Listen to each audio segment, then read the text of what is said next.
చెప్పాలి మీకు. ఎవరో ఒక వ్యక్తి ఇద్దరు మోటార్ సైకిల్ మీద నిన్న విజయవాడకి మా ఇంటికి వచ్చారట. ఆ ఫోటో కూడా వీడియోలో రికార్డ్ అయింది. వీడెవరో తెలుగుదేశం పార్టీకి చెందినటువంటి ఒక లేడీ, ఒక పురుషుడు.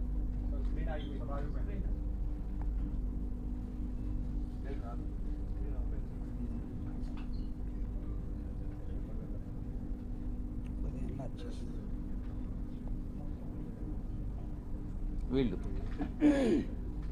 నేను ఒక్కటే చెప్తా ఉన్నా, వీడెవడో నాకు తెలీదు. వాడు ధైర్యంగా వచ్చి విజయసాయిరెడ్డి వాడు ఉండాడా ఇక్కడ, పారిపోయాడా అని అన్నాడంట. ఎక్కడికి పారిపోయాడు అని అన్నాడంట. వాడెవడో నాకు తెలీదు. వీడు డెఫినెట్గా తెలుగుదేశం గుండా అయి ఉంటాడు. ఆ గుండా వెనుక ఒక అమ్మాయిని కూడా తీసుకొచ్చాడు. నేను ఒక్కటే చెప్తా ఉన్నా, ఎవరైనా కూడా, నేను ఈరోజు ఇక్కడ వచ్చాను, నాకేం సెక్యూరిటీ లేదే, ఏ ఒక్క పోలీసు నా దగ్గరికి రాలేదే, నాకు పర్సనల్ సెక్యూరిటీ కూడా లేదే, నేను ధైర్యంగా వచ్చా. వీడెవడో టైం చెప్పి నువ్వు ఫలాని దగ్గరికి రా అని చెప్తే ధైర్యంగా నేను ఒక్కడనే వెళ్తా.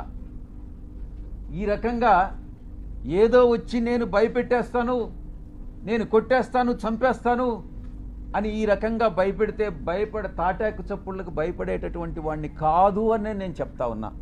పత్రికాముఖంగా చెప్తా ఉన్నా, వీడికే చెప్తా ఉన్నా. నువ్వు టైం చెప్పరా, నేను వస్తా, లేదా నువ్వు మా ఇంటికి వచ్చి వాడు విజయసాయిరెడ్డి గారు ఎక్కడ అన్నావు కదా, నువ్వే చెప్పు, మీ ఇంటి అడ్రస్ చెప్పు, నేను వస్తా, చూసుకుందామని అన్నటువంటి విషయాన్ని నేను చెప్తా ఉన్నాను. నేను దీన్ని బట్టి ఒకటే అర్థం చేసుకోవాలి, ఏ ప్రభుత్వం అధికారంలో ఉన్నా, ఏ కూటమి అధికారంలో ఉన్నా, మేము ప్రతిపక్షంలో ఉన్నా భయపడే ప్రసక్తి లేదు. మళ్ళీ తిరిగి వైఎస్ఆర్ కాంగ్రెస్ పార్టీ 5 సంవత్సరాల కాలంలో మళ్ళీ అధికారంలోకి వస్తుంది. మధ్యంతర ఎన్నికలుగానే వస్తే మళ్ళీ కూడా అధికారంలోకి వస్తుంది.